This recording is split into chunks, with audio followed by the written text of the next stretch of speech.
Hello दोस्तों, नमस्कार। अजिता लोकगीत चैनल में आपका स्वागत करते हैं। सुनवा की बनल कजरा उठी ननद ले धावेली हो। सुनवा के बनल कजरा उठी ननदिया लाई धावेली हो।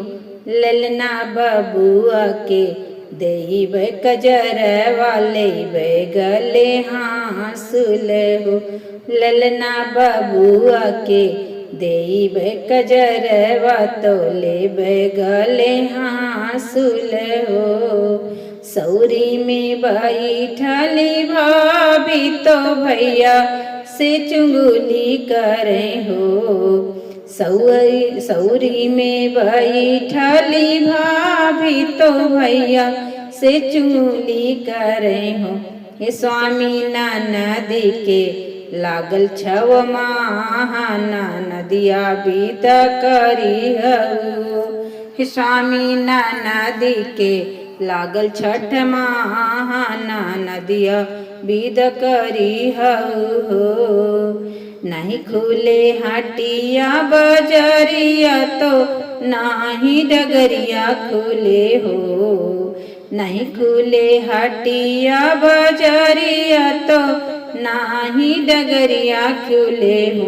हिरनिया नहीं मिले, हिरनिया नहीं मिले, डोलिया कहाँ रवा कैसे कै बहनी विदा करी हो।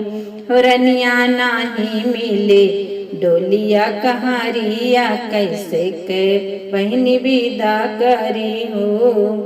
ले हो हमारो लहंगवा देवरानी के चुनरिया हो। ले हो हमारो लहंगवा देवरानी के चुनरिया हो। स्वामी चारो भैया बनिहा कहाँ रवाना नदी या विदा कैदा हो। भैया स्वामी चारो भैया बनी के कहाँ रवानी नदिया का विदा कैदा हो। सोने के कजरा उठी आधाइली नदी लाई ले हो। सोने के कजरा उठी आधाइली नदिया तोरोवली हो। हे भाबू ले बे हो, भाभी नहीं ले बे है, हम गले कहाँ सुल जाती न विदा करी हो।